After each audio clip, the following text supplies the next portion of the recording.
অযথা নামাজ পড়েই ভেবে বসবেন না যে অনেক কিছু করে ফেলছে। এক চিল্লা দিয়ে মনে করে ফেলবেন না যে দিনের জন্য অনেক কিছু করে ফেলছে। একটা হজ করেছেন, ওমরা করেছেন, সিয়াম রেখেছেন, দিনের জন্য দান সৎকার করেছেন, একটা মাদ্রাসা মসজিদ করেছেন, ভেবে বসবেন না আপনি সব অনেক কিছু করে ফেলেছেন এবং অন্যরা সব কক্রোচ তেলা পোকা ওরা জাহান্নামে যাবে এমনটা মনে করবেন। জানি না আমরা যে কার আমলের কতটুকু আল্লাহর কাছে কবুল হচ্ছে। তো এখানে এই ব্যক্তির সমস্যা ছিল এই, সে নিজের আমলটাকে অনেক ভারী মনে করছিল এবং সে স্টেটমেন্ট দিয়ে ফেললো যে তোকে আল্লাহ পাক মাফ করবে না। এই একটা কথা মন থেকে বলার কারণে তার ইহকাল পরকাল দুটা বরবাদ হয়ে গেল, সে জাহান্নামে চলে গেল। ঠিক আরেক ব্যক্তির ঘটনা আছে এমন, এগুলো সবগুলো রেফারেন্স আছে। এক ব্যক্তি প্রচুর ইবাদত করত, আল্লাহ পাক তার ইবাদত করার জন্য পাহাড়ের চূড়ায় একটা সুন্দর ব্যবস্থাও করে দিয়েছিলেন। সেখানে ডালিম গাছ হতো, ঝর্ণা আসতো, খাবারের কোনো অভাব নাই। হাদিস এসেছে 500 বছর সে ইবাদত করেছে। কত বছর?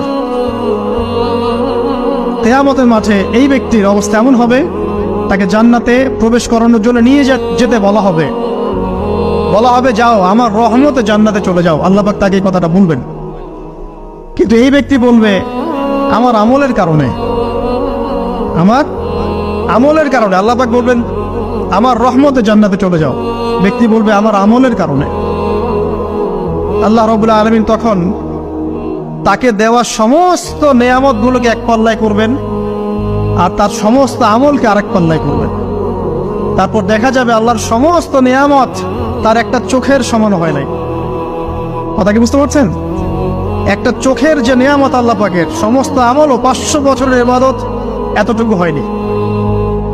তারপর তাকে বলা হবে ওকে জাহান্নামে নিয়ে যাও। এবার জাহান্নামে যাওয়ার সময় সে বলবে আল্লাহ তোমার রহমতে আমাকে মাফ করে দাও। তখন আল্লাহ পাক তাকে আবার ডেকে নিয়ে আসবে, বলবেন যে তোমাকে যে আমি ইবাদত করার জায়গা করে দিয়েছিলাম এটাকে তুমি নিজে করেছো না আমি করেছি?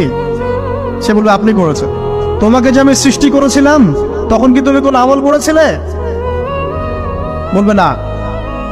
তাহলে তোমাকে যে সৃষ্টি করেছি আমি, এটা কি তোমার আমলের কারণে? না। তোমাকে সারা দুনিয়াতে এত নিয়ামত দিয়েছি, এটা কি তোমার আমলের কারণে? সে বলবে না। তখন তাকে জান্নাতে প্রবেশ করানো হবে।